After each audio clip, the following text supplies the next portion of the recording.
Hi everyone! Magandang umaga, tanghali, hapon at gabi sa inyong lahat. Welcome to my YouTube channel. Ako nga palang muli si Lerma Novales Sarmiento, ang writer at author ng aklat na to na pinamagatang Life in 3 Parts.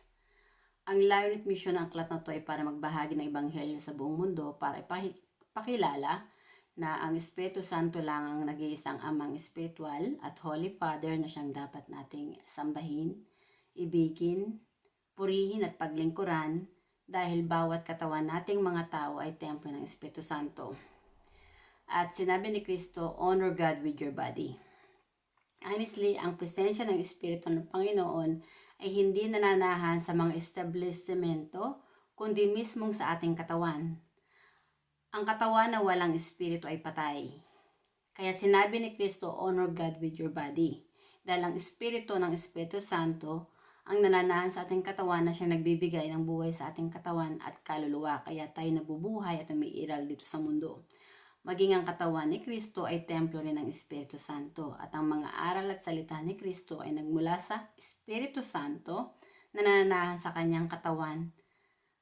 At sinabi ni Kristo na siya at ang Ama ay isa dahil nga ang Espiritu Santo ay nananahan kay Kristo. At ang Espiritu Santo ang Ama ni Kristo.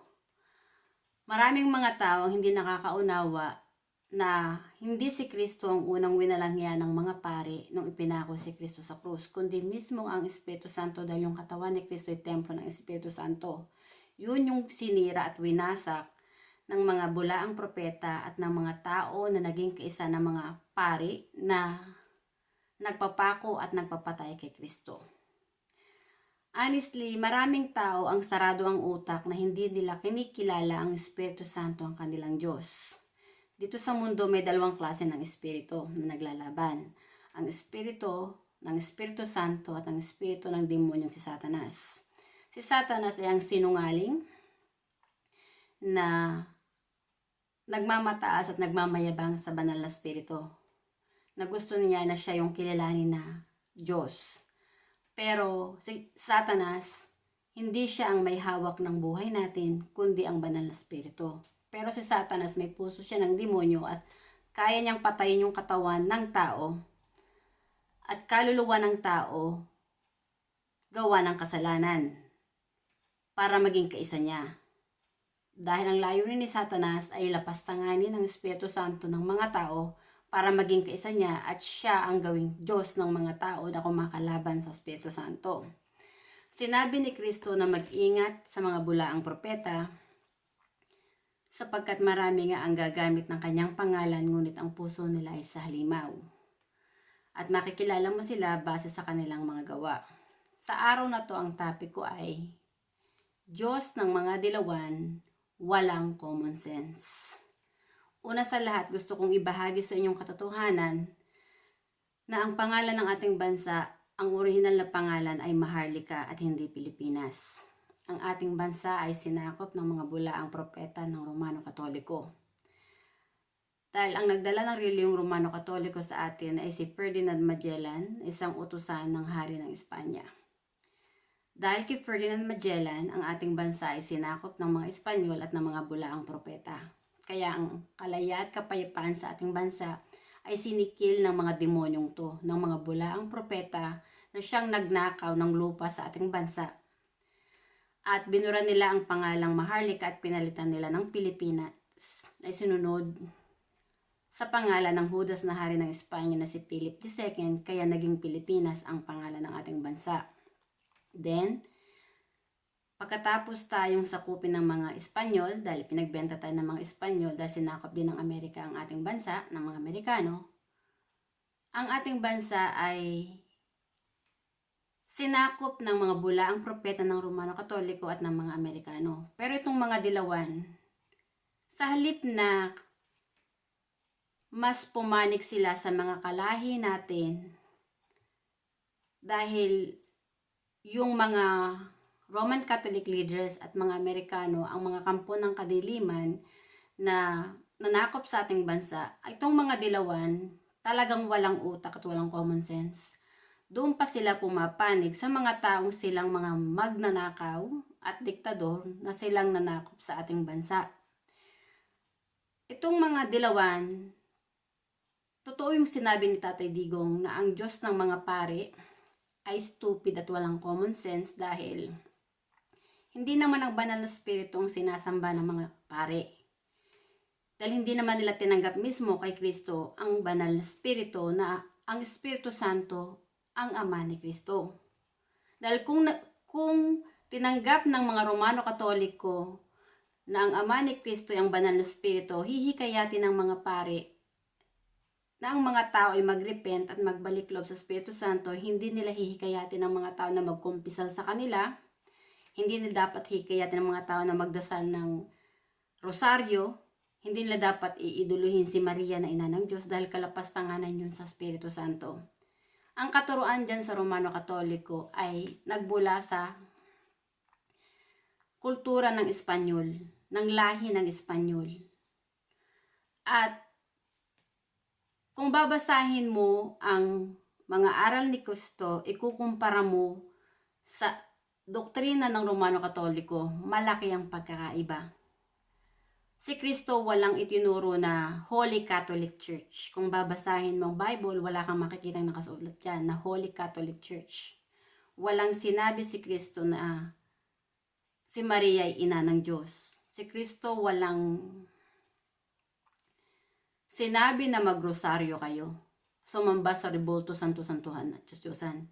Nasa katuruan yan ng kultura ng mga Espanyol na itinuro sa atin ng mga bulaang propeta ng Romano Katoliko na tinanggap ng mga tao sa atin. Pero kung babasahin nyo ang Biblia, nasasaad doon sa Biblia, ipinagbabawal talaga ng Diyos ang sumamba ka sa mga rebulto, santo-santuhan at Diyos-Diyosan.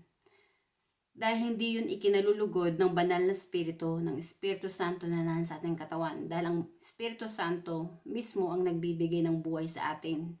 Ay ang siyang Espiritu at Diyos na may gawa ng buhay nating mga tao. Hindi yung mga rebulto, santo-santuhan at Diyos-Diyosan na inukit ng kamay ng tao. Honestly, ang tao, walang kakayahang lumikha ng sarili niyang katawan at kaluluwa. Libre natin yung tinanggap sa Espiritu Santo.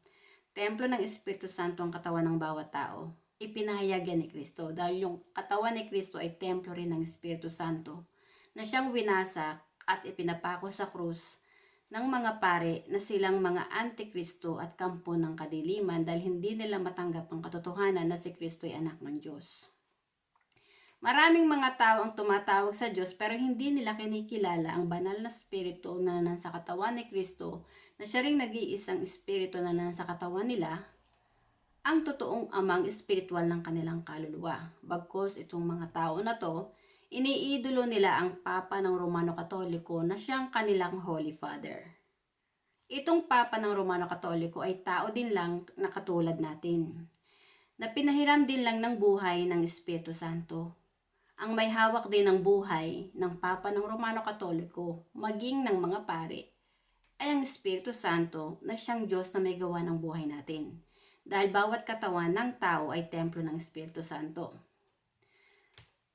Ang mga dilawan na umiidolo sa mga pare na nanakop sa ating bansa, yung relihiyon ng Romano Katoliko, at umiidolo sa mga Amerikano na nanakop sa ating bansa, ay matatawag mo silang mga tanga, mga hangal, walang common sense, na hindi nila naunawaan na kaya naghirap ang pamumuhay sa ating bansa ay dahil sinikil ng mga bulaang propeta ang ating bansa.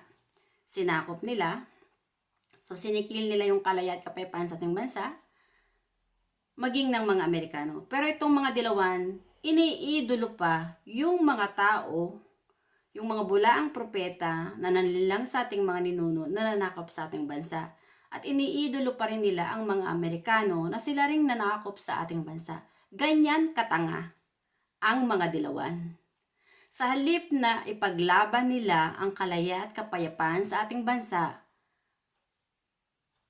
nagpa-alipin sila dito sa mga nang alipin sa ating bansa. Tapos tong mga tanga, kinakalaban mismo ang sarili nilang kalahi na naghahangad ng kalaya at kapayapaan. Ganyan katanga ang mga dilawan. iniidolo ang mga taong kampo ng kadiliman na nanakop sa ating bansa. Honestly, narito na tayo sa huling panahon. Ang labanan dito sa mundo ay Armageddon, labanang espiritual.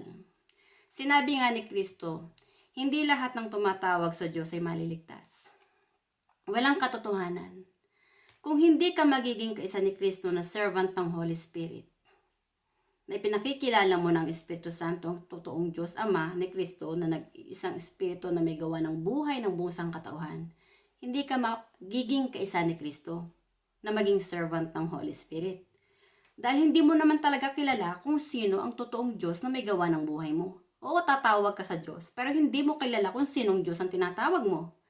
Hindi mo alam kung ang tinatawag mo ay ang Espiritu Santo o ang demonyong si Satanas.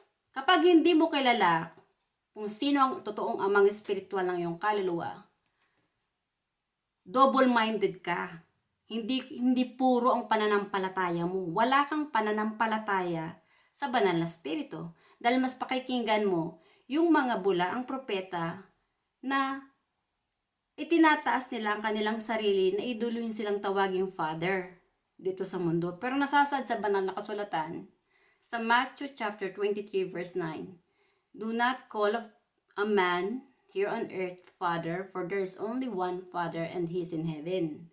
Ang ibig sabihin dito, huwag mong tatawagin ng sino mang tao dito sa lupa na siyang amang espiritual ng iyong kaluluwa dahil iisa lang ang amang espiritual ng iyong kaluluwa, kundi yung Ama mong nasa langit. Ay ang nasa langit na Ama ay ang Espiritu Santo na parating kasama ni Kristo, na siyang nagsugo kay Kristo. Bawat katawan nating mga tao, templo ng Espiritu Santo. So walang sino mang taong sinungaling ang makapanlilinlang sa banal na Espiritu. Kahit pasabihin ng tao na sumasamba ako sa Diyos, pero hindi naman siya kinilala ng Espiritu Santo, na sumasamba mismo sa Espiritu Santo, isa siyang sinungaling. Nagsasabi na sinasamba niya ang Diyos, pero hindi naman niya sinasamba ang Espiritu Santo sa kanyang katawan na siyang amang espiritual ng kanyang kaluluwa. Dahil hindi niya tinatanggap ang katotohanan sa mga aral ni Kristo, na ang mga aral ni Kristo ay nagmula mismo sa Espiritu Santo na nanahan sa katawan ni Kristo. Honestly, si Kristo lang talaga ang daan, buhay, liwanag at katotohanan para muling ipanganak ang iyong kaluluwa sa Espiritu at makilala mo ng totoo kung sino nga ba ang Ama ng iyong kaluluwa. Tanging kay Kristo mo lang masusumpungan ang katotohanan. Dahil kay Kristo mo lang tatanggapin ang banal na Espiritu kapag naniwala ka kay Kristo, na templo ng Espiritu Santo ang katawan ng tao. At kapag tinanggap mo ang banal na Espiritu Santo kay Kristo, bago ka nang nilalang. Dito sa mundo nating ginagalawan, maraming mga tao, hindi naman talaga sila nagpupuri sa Espiritu Santo eh. Dahil kung sila nagpupuri sa Espiritu Santo, they will honor God with their body. Hindi sila pupunta dyan sa simbahan ng kung sino-sinong simbahan para sabihin sila nag-glorify sa Panginoon. Kung ang ministro mo hindi niya gino-glorify ang Holy Spirit, ang Holy Father ng kanilang kaluluwa, hindi nila itinuturo na ang Holy Spirit ang siyang may gawa ng katawan at kaluluwa ng bawat tao, ay ang siyang Diyos na dapat nating sambahin. So paano mo mahihikayat ang isang tao na mag-repent at kilalanin ang banal na Espiritu, ang Diyos Ama na nagsugo kay Kristo, kung hindi mo nga nakikita ang katotohanan sa mga aral ni Kristo, na yung katawan ni Kristo ay templo rin ng Espiritu Santo. At ang mga aral at salita ni Kristo ay nagmula mismo sa Espiritu Santo. Kaya si Kristo ay nagsasalita patungkol sa Espiritu Santo. Ang katawan ni Kristo ay sagradong tahanan ng banal na Espiritu na pansamantalang tahanan ng kaluluwa ni Kristo nung si Kristo ay naririto pa sa lupa. Dahil si Kristo ay Espiritu na, bumalik ng kanyang Espiritu sa taas, sa langit, kung saan naroon ang kanyang Ama, ang banal na Espiritu. Hindi mo na si Kristo makikita ng pisikal, dahil Espiritu na siya. At ang Espiritu ay Diyos. Si Kristo lang talaga ang daan para muling ipanganak ang kaluluwa mo sa Espiritu. Dito sa mundo natin ginagalawan, maraming mga relihiyon na nagkalat. Pero ni isa walang ipinakita ang mga yan na ipinahayag ng Espiritu Santo, ang totoong Ama ni Kristo. Hindi nila hinihikayat ng Espiritu Santo ang dapat sambahin, purihin at ibigin ng tao sa kanilang katawan. Kaya dito sa mundo, maraming mga nagkalat na bulaang propeta. Maraming mga tao ang sinasabi nila, sumasamba sila sa Diyos. Pero tanungin mo kung sino ang Diyos Ama ni Kristo. Sabihin nila ang Diyos Ama. Si Diyos Ama. Pero sino yung Diyos Ama na yun? Sino yung Espiritu na yun? Hindi nila may pakilala. Tapos sasabihin nila ang naging kaisa sila ng Diyos. Kahit ang mga pari ng Romano Katoliko, sinasabi nila na sinasamba nila ang Diyos. Pero hindi sinasamba ng mga pari ng Romano Katoliko ang Holy Spirit na siyang Diyos Ama na nagsugo kay Kristo. Dahil ang iniidolo nila yung sarili nila na silang tawaging Father. At hinihikayat nila ang mga tao na sumamba sa mga rebulto, santo-santo na Diyos-Diyosan. Sa halip na dapat ay sa Espiritu Santo lang na nananahan sa ating katawan. At itong mga pare, gumawa sila ng pinakapinuno nila na kanilang tinatawag na Holy Father. Honestly, hindi mo kayang linlangin ang Espiritu Santo na nasa katawan nating mga tao. Kilala ng Espiritu Santo kung sino yung mga tao na umiibig sa Kanya at nagpupuri sa Kanya, na ipinakikilala siya at itinatas ang pangalan ng Espiritu Santo ang siyang totoong Ama ni Kristo na nagsugo kay Kristo. Honestly, ang Espiritu Santo na nasa katawan ni Kristo ay siya ring isang Espiritu na nagbibigay ng buhay sa akin. Ang bumuhay kay Kristo na ikatlong araw, pagkatapos siyang ipapako at ipapatay ng mga bulaang propeta at ng mga tao na naging kaisa ng mga pare na silang mga antikristo at bulaang propeta na nagpapako at nagpapatay kay Kristo sa krus. Ang Espiritu Santo ang bumuhay kay Kristo. Dahil ang katawan ni Kristo ay templo ng Espiritu Santo. Hindi yung templo ng Papa ng Romano Katoliko. Ang Papa ng Romano Katoliko ay tao lang. Wala yang kakayang lumikha ng sarili niyang katawan at kaluluwa. Maging ang kanyang katawan at kaluluwa ay hiram din lang niya sa Espiritu Santo. At ang may hawak din ng buhay ng Papa ng Romano Katoliko at ng mga pare ay mismo ang Espiritu Santo. Narito na tayo sa huling panahon. Maraming mga taong bulag sa katotohanan. Maraming mga taong ipokrita na ginagamit ang pangalan ng Diyos pero hindi naman talaga nila nakikilala kung sino ang Diyos Ama ng kanilang kaluluwa na parating nilang kasama na nagbibigay ng buhay sa sarili nila dahil hindi nila tinanggap ang Espiritu Santo sa mga aral ni Kristo. Nang Espiritu Santo na nasa katawan ni Kristo ay ang siyang totoong amang espiritual na pinaglilingkuran ni Kristo. Si Kristo ay bugtong na anak ng Espiritu Santo na ipinapako sa krus ng mga pare. Honestly, ang mga pare ay mga antikristo, mga bulaang propeta. Maging ang leaders ng Roman Catholic, mga bulaang propeta mga yan, mga Illuminati, mga oligarko, na silang mga magnanakaw at diktador, na nangahas mangaral ng salita ng Diyos pero hindi nila tinanggap ang Espiritu Santo kay Kristo. At hindi rin sila pinahintulutan ng Espiritu Santo. Dahil kung pinahintulutan sila ng Espiritu Santo, tinanggap nila ang Espiritu Santo, sana yung mga itinuturo ni Kristo, uulitin din nila. Nakilalanin ang Espiritu Santo sa katawan ng tao dahil ang Espiritu Santo ang totoong amang espiritual at Diyos na buhay na nagbibigay ng buhay sa buong sangkatauhan.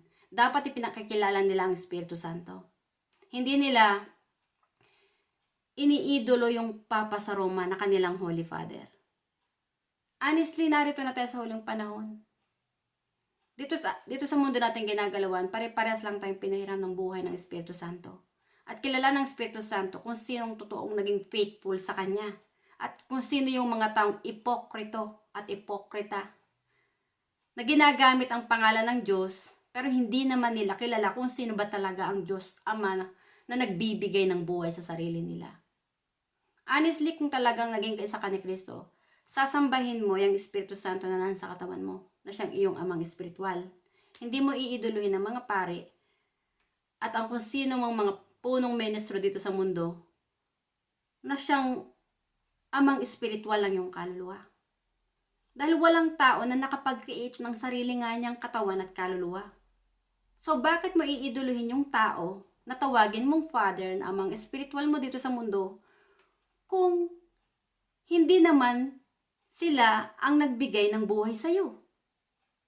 Honestly, dito sa mundo tinatawag ko yung magulang ko, ang ama ko dito sa lupa, na ama ko siya sa laman. Dahil sa kanya, naging asawa siya ng ina ko, kaya ako nabuo sa sinapupunan ng aking ina. So, ang aking ama dito sa lupa ay kinikilala kong aking ama sa laman. Pero ang ama ng aking kaluluwa ay ang banal na espiritu na siyang nananahan sa katawan ni Kristo, na siya rin iisang espiritu na nananahan sa katawan ko. Siya yung lumikha sa akin. Siya yung nagbibigay ng buhay sa akin. Siya yung gumigising sa akin sa araw-araw. Hindi yung mga bulaang propeta ng Romano Katoliko. So bakit ko tatawaging Father ang impostor at sinungaling na hindi naman niya ako kilala? Ni hindi ko rin sila kilala. Honestly, ang totoong nakakakilala lang sa akin kung sino ba talaga ako ay ang Espiritu Santo. Dahil templo ng Espiritu Santo ay ang katawan. Ako, wala akong pakialam sa sasabihin ng ibang tao patungkol sa akin sa pagiging prangka ko. Dahil ang sinusunod ko yung banal na espiritu. Hindi ko piniplis ang mga tao. Lalo't hindi naman talaga nila kilala kung sino ba talaga ang Diyos Ama na nagbibigay ng buhay sa sarili nila. Hindi ko ugaling i-please ang sino mang tao. Wala akong pakialam sa sabihin ng ibang tao. Ang importante sa akin kung anong sasabihin sa akin ng banal na espiritu pagkatapos na ako'y lumisan na dito sa mundo. Dahil pagkatapos kong lumisan dito sa mundo, ang aking kaluluwa, babalik yan sa espiritu para humarap sa paghuhukom. Kung sabihin sa akin ng banal na espiritu dahil hindi mo ko pinakilala sa mga tao na ako ang iyong Diyos na nagbibigay ng buhay sa iyo, hindi rin kita kikilalaning anak ko. Yun yung masaklap. Yun ang ayokong sabihin sa akin ng banal na espiritu na hindi ko siya pinaglingkuran. Ngayon, lumalabas yung pagiging prangka ko dahil ito yung totoo. At ang Panginoon, ang Espiritu Santo na nasa aking katawan, siya yung nagsasalita para ipahayag kung anong ginawa ng isang tao. Honestly, si Judas Iscariot, Judas siya eh. Si Juan Ponce Ondile, Judas din siya. So, ipinapahayag ko yung mga gawa ng tao na silang mga Judas. Dahil kung hindi Judas tong si Judas Iscariot, hindi niya bebetrayin si Jesus Christ para ipagbenta sa mga pare, para ipapakot papatay si Kristo sa krus. Dahil kung talagang mahal ni Judas Iscariot ang Diyos Ama, ang Espiritu Santo, sasamahan pa sana niya si Kristo eh. Ipaglalaban niya eh. Pero ang ginawa ni Judas Iscariot, nasilaw siya sa pera. Gawa ng pera, ipinagbenta niya si Kristo. Na hindi niya naintindihan na nagbibigay din ng buhay sa kanyang sarili ang Espiritu Santo dahil templo ng Espiritu Santo ang katawan din ni Judas Iscariot. At sinabi ni Kristo, ang kasalanan na walang kapatawaran ay kapag nilapastangan mo ang Espiritu Santo. Ang ibigin mo ang pera ng higit sa lahat kaysa sa Espiritu Santo. Wala yung kapatawaran sa Espiritu Santo. Ang iduluhin mo ang mga pare na siyang iyong amang espiritual at iduluhin mo ang Papa ng Romano Katoliko na siyang amang espiritual ng iyong kaluluwa. Wala yung kapatawaran sa Espiritu Santo na nasa katawan mo. Dahil templo ng Espiritu Santo ang katawan mo. At ang Espiritu Santo ang may hawak ng buhay mo, hindi yung mga parit, hindi yung Papa ng Romano Katoliko. Lalong hindi yung mga rebolto, santo-santo at Diyos-Diyosan, lalong hindi rin ang pera. Ang Espiritu Santo ang may hawak ng buhay nating mga tao. Ang layo at mission ko ay hikayatin ng mga tao na kilalanin ng Espiritu Santo sa katawan nila. Na siyang totoong ama ni Kristo, na siya ring amang espiritual ng kanilang kaluluwa. Pero maraming mga tao ang naiirita sa pagiging prangka ko. Hindi nila matanggap ang katotohanan dahil hindi nila man talaga nila tinanggap ang banal na espiritu sa puso nila, na ang banal na espiritu, ang Espiritu Santo, ang kanilang Diyos. Dahil kung talagang tinanggap nila ang banal na espiritu, mauunawaan nila ako, hindi sila magagalit sa akin. Tulad ni Kristo. Nagsasalita si Kristo patungkol sa banal na espiritu, ipinapahayag niyang katotohanan. Kinagalitan si Kristo dahil hindi nila matanggap ang katotohanan. Ganito din ang nangyayari sa akin ngayon. Merong mga tao na hindi nila matanggap ang katotohanan. Yung iba nga sinasabihan pa kong naloloka, nasisira ng bait, at may demonyo daw sa aking katawan. Pero sinasabi ko sa kanila, ang Espiritu Santo na sa aking katawan ay hindi demonyo, Diyos yun. Dahil ang Espiritu Santo rin ang may gawa ng inyong katawan. Dahil kaya kayo nagagalit sa akin dahil hindi niyo matanggap ang katotohanan. Sa pagiging prangka ko, inilalabas ko yung katotohanan. Pero honestly, hindi ako ang una yung kinagagalitan. Hindi ako ang una yung sinasalungat. Kundi mismo ang Espiritu Santo na nagbibigay ng buhay sa akin. Na ipinahahayag ko ang katotohanan. Honestly, saan ka nakakita na yung Judas na hindi nagre-repent, sasabihin mo, paano mo nalaman na hindi nag-repent yun? Ay mismo ang Espiritu Santo nga ang may gawa ng buhay nun eh. Kung nag-repent na tong si Juan Ponce Enrile, di sana hindi naging magulo ang ating politika ngayon. Sana itong si Juan Ponce Enrile, hindi niya lilinisin ang kanyang sarili. Napupunta siya doon sa Sandigang Bayan para iano yung kanyang dating kaso ng Flander case. Gusto niyang linisin ang pangalan niya. Pero si Juan Ponce Enrile nakasuhan niya ng Flander case. Ito ang pangit sa pag ang Pangulo mo ay sa ating bansa ay tanga, walang common sense, at yung ating Pangulo ay walang bayag.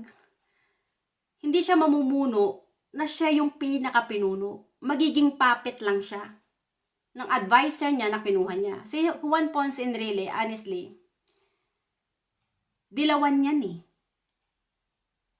Puppet din si Juan Ponce Enrile ng mga Amerikano at ng Roman Catholic leaders na siyang nagpabagsak sa Rimeng Marcos. Itong si Bongbong Marcos, palibhasa, wala nga siyang bayag. Weak leader siya. Nagre-rely siya sa sasabihin ng ibang tao. Hindi siya makapag-desisyon mismo sa sarili niya. Na siyang presidente, ako ang tatayo, ako ang mamumuno. As a leader, dapat ikaw yung tutularan. Hindi ikaw yung susunod sa mga tao na nakapaligid sa'yo. Magiging ehemplo ka dapat. Paano ka naging ehemplo kung ikaw ay uto-uto ng traidor at hudas na naghudas sa iyong ama? Hindi mo ginamit yung utak mo. Honestly, Bongbong Marcos, kung nakikinig ka, tatandaan mo taong bayan na naglagay sa'yo at nagluklok sa'yo dyan sa posisyon mo. Taong bayan din ang may karapatan na magtanggal sa'yo sa posisyon mo. Dahil sila ang naglagay sa'yo. Pag inimpeach ka ng mga tao, wala kang power sa tao dahil mag-isa ka lang. Ang taong bayan na naglagay sa'yo, pinahiram ka lang ng posisyon. Ngayon sa posisyon mo, kung hindi mo kayang paglingkuran yung mga mamamayan mo dahil mas iniidolo mo yung mga katulad ni Juan Ponce Enrile na ulupong, na malaking ulupong, kurap at ahas dyan sa ating gobyerno, magiging ahas ka na rin eh. Magiging traidor ka na rin mismo sa taong bayan. Which is yan na ang nangyayari. Nagiging traidor ka na sa mga taong bayan na nagluklok sa'yo sa posisyon mo. Dahil nagiging dilawan ka na rin. Isipin mo, mas kakampi ka na rin ngayon sa mga ICC leaders. Kaya nagsasaya na itong si Leila de Lima. Bakit? Sino ba ang ICC leaders? Di ba ibang nasyon din? Bakit sila manghihimasok sa politika natin? Imagine niyo kung gaano katanga ang Diyos ng mga dilawan at Diyos ng mga pare. Ang Diyos ng mga pare ang sinasamba, Rebulto, Santo-Santo at Diyos-Diyosan. Hindi ang banal na Espiritu. Hindi ang Espiritu Santo. At ang iniidolo ng mga pare, ang sarili nila, itinataas nila ang sarili nila, silang tawaging Father dito sa lupa. Spiritual Father. Honestly, pag tinanong mo ako sa isang pare, hindi ko kilala yung pare. Sinabi ni Kristo, only the child knows his father. And only the father knows his child. Honestly, ang kinikilala kong aking ama dito sa lupa ay yung ama ko na naging asawa ng nanay ko. Yun yung ama ko sa laman. Pero yung ama ng aking kaluluwa, yun yung ama ni Kristo na nagsugo kay Kristo. Dahil ang aking kaluluwa, espiritu. Ang Espiritu Santo, espiritu rin yun. Kaya ako, ang aking kaluluwa, magiging anak ng Espiritu Santo dahil ang Espiritu Santo ang ama ng aking kaluluwa na siyang sinasamba ko. Yung mga pare, paano ko siya naging ama?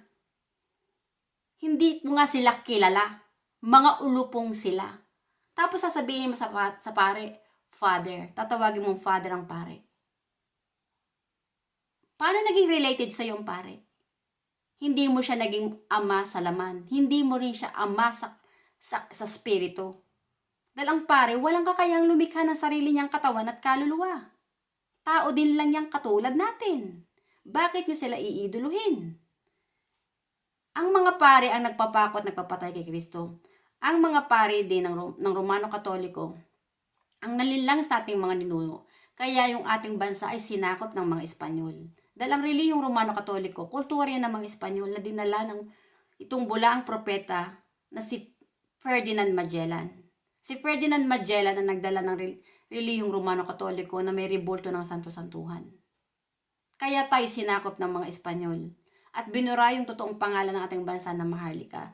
Tapos iiduluhin niyo yung mga pare na silang nanakop sa ating bansa, na naghasik ng kaguluhan, na sumikil sa kalaya at kapayapaan ng mga tao sa ating bansa. Iiduluhin niyo yung mga Amerikano na nanakop sa ating bansa, na silang naghahasik ng kaguluhan din sa ating bansa. Magpasa hanggang ngayon, ang mga Roman Catholic leaders at American leaders ang nagmamanipula sa politika ng ating bansa. Ang kalaban ni dating late President Ferdinand Marcos, totoo lang, ay yung mga leaders din ng Roman Catholic leaders na nanakop sa ating bansa at ang mga American leaders na nanakop sa ating bansa. Yan ang totoong kalaban ni dating late President Ferdinand Marcos, which is hanggang ngayon, yan din ang kalaban ni Tatay Digong. Mga Roman Catholic leaders at ang American leaders. Si Tatay Digong ipinaglalaban niya ang katotohanan. Sino ang mga Amerikano? Mga ipokrito ang Amerikano. Sinakop mo na yung bansa namin, ngayon didiktahan mo kami kung nung tama at mali. Only stupid people will fall to believe sa mga taong nanakop sa bansa natin. Pero yung mga taon alam nilang katotohanan, hindi sila papayag na iduluhin yung mga taong nanakop mismo sa bansa natin. Ipaglalaban nila ang katotohanan. Itong mga dilawan, anong nangyari? Inidulo pa nila ang mga tao na nananakop sa atin, yung mga Roman Catholic leaders na nagdala ng relihiyong Romano-Katoliko. At ang mga Amerikano na nanakop din sa ating bansa. Ganyan katanga ang Diyos ng mga dilawan. Dalang iniidolo nila at sinasamba nilang Father ay yung mga pare. Hindi ang Espiritu Santo na may gawa ng buhay nila.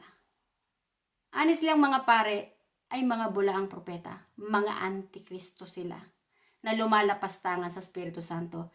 Tayo, mga tao, pag namatay tayo, yung mga iniidolo nyong pare, pag bumalik ng kanilang kaluluwa sa Espiritu, katulad ng kaluluwa nyo, bumalik na sa Espiritu, pag hinukuman doon sa langit, naghukom na ang Espiritu Santo, sa tingin mo maliligtas ang pare?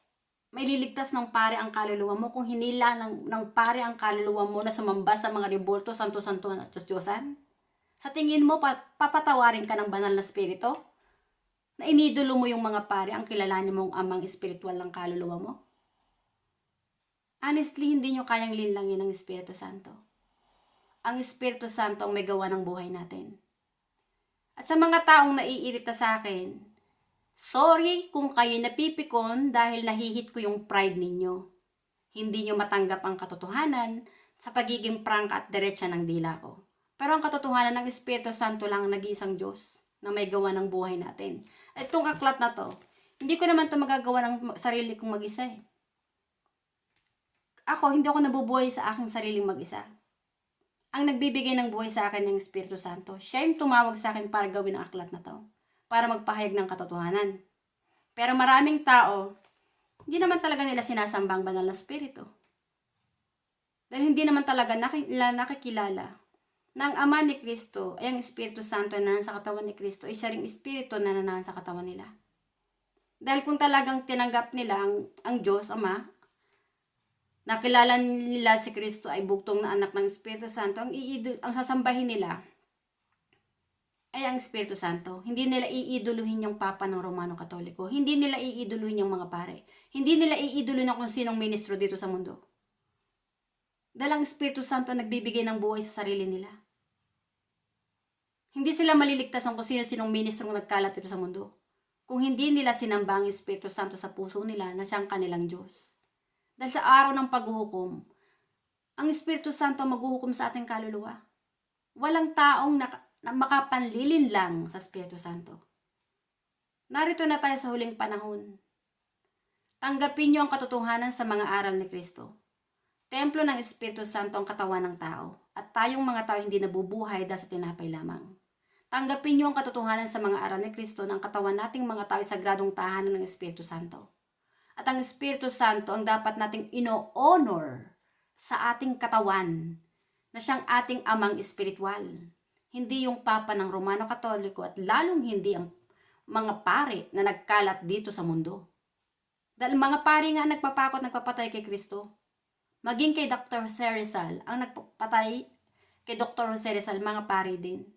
Ang nagpabagsak kay dating late President Ferdinand Marcos ay mga pari din. Ang kalaban ni Tatay Digong mismo ay mga pari din.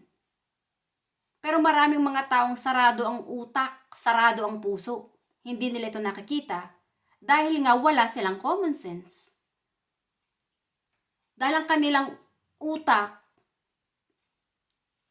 nanakaw na ng mga tao na kanilang iniidolo.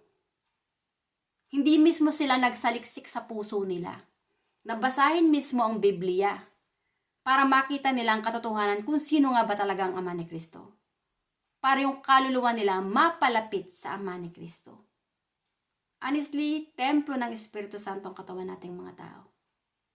Ang Espiritu Santo ang siyang babalik na sinasabi ni Kristo na parang magnanakaw. Na sinasabi ni Kristo na maging handa. Ako, bawiin man ng Espiritu Santo ang buhay na piniram sa akin anytime, handa ako. Dahil alam ko na ang kaluluwa ko, hindi dito nagmula. Traveler lang yun dito sa mundo. Ang aking katawan, pansamantala lang tahanan yan ng aking kaluluwa hanggat ako'y naririto pa sa lupa. At ang Espiritu Santo ang nagbibigay ng buhay sa aking katawan at kaluluwa. Kapag wala ng Espiritu ang aking katawan, mawawala na ako sa mundo. Hindi na ako mag-iiksi sa mundo. Pero yung kaluluwa ko babalik na yun sa kabilang buhay. Sa Espiritu. Dahil Espiritu ang kaluluwa ng tao. Yan yung totoong kawangis sa tinanggap ng lalaki at babae sa Panginoon. Nakawangis ng Diyos. Dahil Espiritu yan. Na kailangan ipanganak sa Espiritu. Para maging kaisa tayo ni Kristo sa totoong iglesia ng Diyos na ang Espiritu Santo lang ang sinasamba. Pero maraming mga tao, naglalaban-laban sila gawa ng kanilang reliyon. Hindi nila itinuturo ang katotohanan ng Espiritu Santo lang ang nag-iisang Diyos. Nag-iisang amang espiritual na dapat mong i-honor sa iyong katawan. Dahil templo ng Espiritu Santo ang katawan mo. Ang Espiritu Santo ang nagbibigay ng buhay sa iyo. Wala naman tayong tatago sa Panginoon sa Espiritu Santo Kung ano mga pinaggagawa natin dito sa mundo Dahil siya nga yung nananahan sa katawan natin Siya yung nagbibigay ng buhay sa atin. Siya yung gumigising sa atin. So, anong itatago natin sa banal na Espiritu? Ito yung katotohanan Honestly, masakit ipamukha ang katotohanan. Pero kung tatanggapin mo ang katotohanan, palalayain ka nito. Pero yung maraming tao, gawa ng pride nila, hindi nila may baba yung pride nila, hindi nila matanggap ang katotohanan, kaya sila nagagalit. Hindi nila matanggap ang katotohanan ng may gawa ng buhay nila, yung Espiritu Santo. Tapos sasabihin nila, may demonyo raw sa aking katawan. Dinanas ko ang pagsunod kay Kristo. Si Kristo dumanas din ito Pinagdaanan dito ni Kristo. Sinabihan siyang naloloko, nawawala sa sarili at may demonyo sa kanyang katawan. Pinagdaanan ko yan sa buhay ko.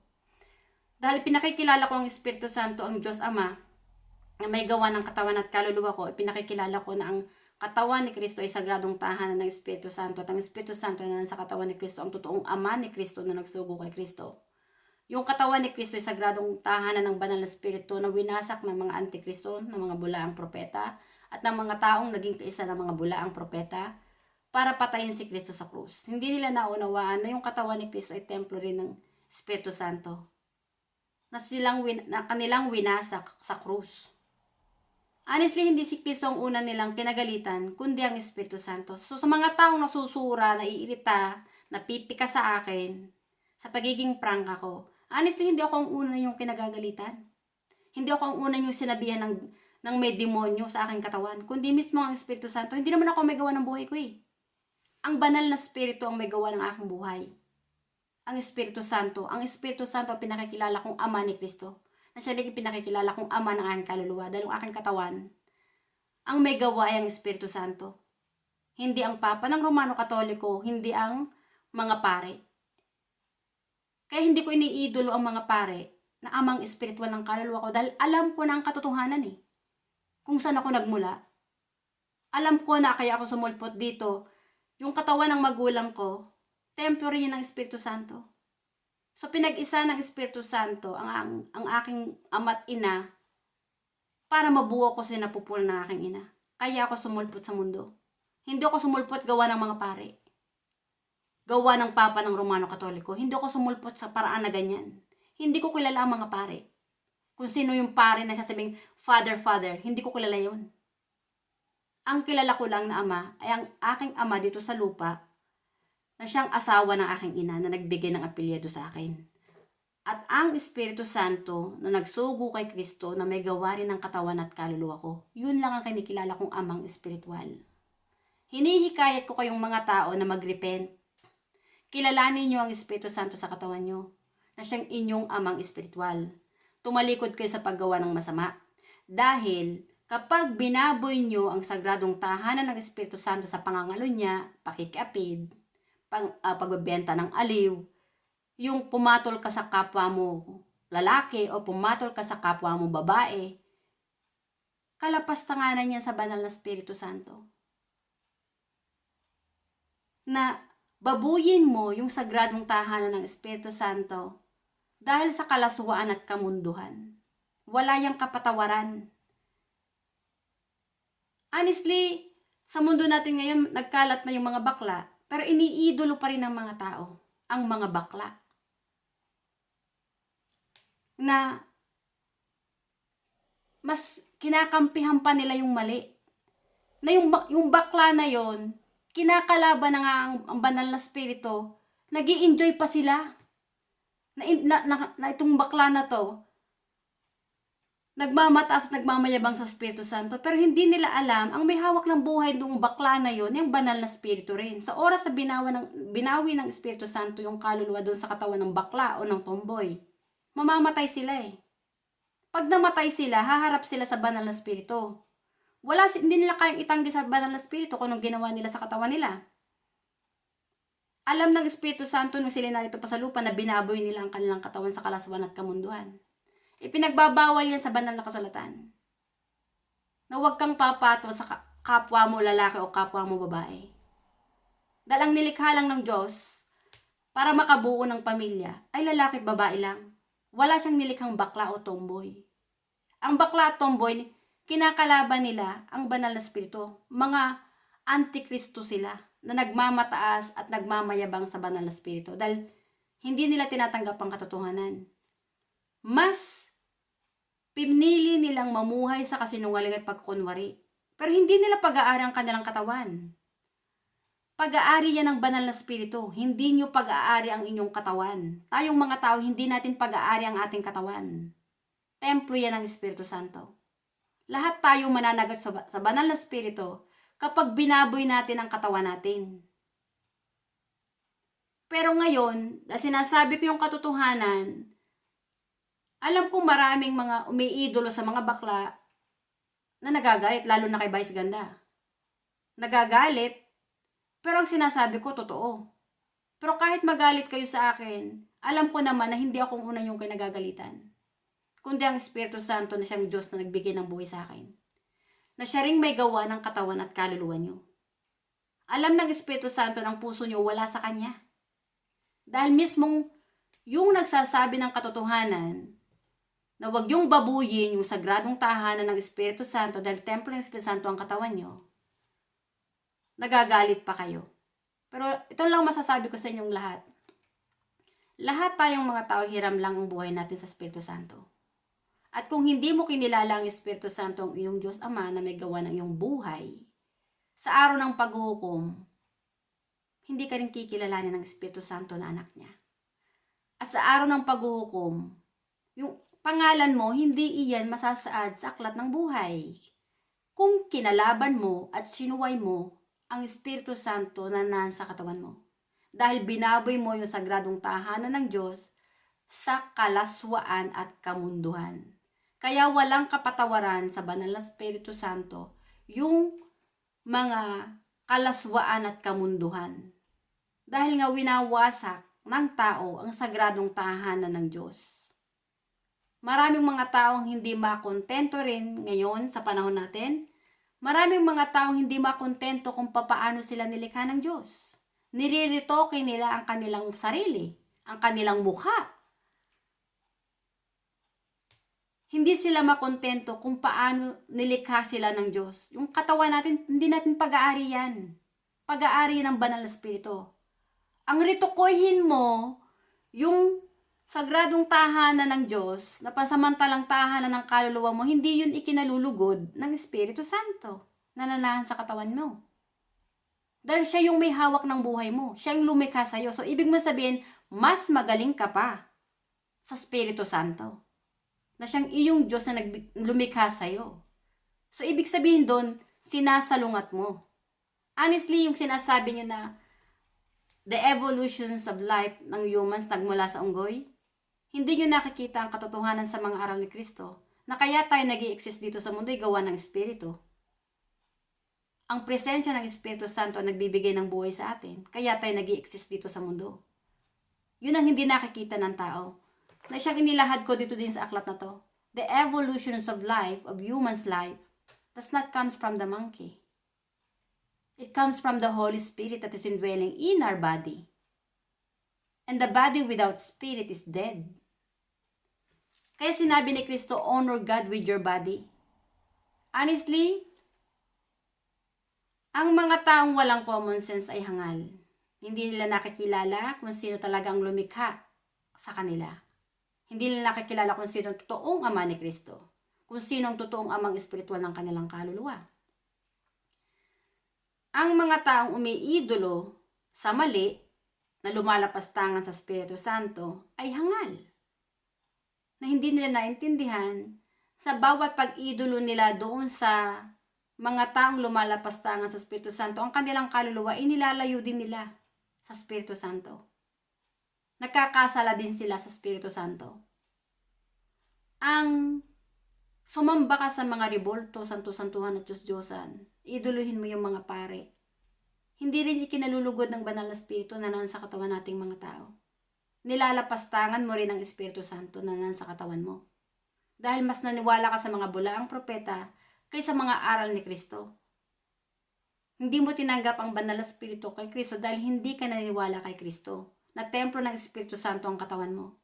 Kaya hindi nagkaroon ng kaliwanagan sa puso mo bakit si Kristo nagsasalita patungkol sa Espiritu Santo. Sino yung Espiritu Santo? So hindi ka talaga nagsaliksik para hanapin sino yung ama ni Kristo. Dahil nakinig ka lang sa mga sinasabi ng mga ministro na iniidolo mo. O ng mga pare na iniidolo mo. Hindi ka talaga nagsaliksik para hanapin ang katotohanan. Para makilala mo kung sino nga ba ikaw. Bakit ka umiiral dito sa mundo? Sino yung Diyos na nagbibigay ng buhay sa'yo? Hanggat hindi mo nakikilala kung sino yung amang espiritual, malabong ipanganak ang kaluluwa mo sa espiritu. Yan ang katotohanan. At yung mga dilawan, honestly, ang idoluhin nyo, ang mga bulang propeta na nanakop sa ating bansa at idoluhin nyo ang mga Amerikano na nanakop sa ating bansa. Talagang mga ulupong kayo. Naging kaisa kayo ng demonyong si Satanas na mas pumapanig sa mali kaysa tama. Kaya kinakalaban nyo mismo ang mismong kalahi nyo para suportahan yung mga demonyo na nanakop sa ating bansa. Ganyan katanga ang Diyos ng mga dilawan. Maraming salamat sa inyong pakikinig at hanggang sa muli. Bye! Thank you!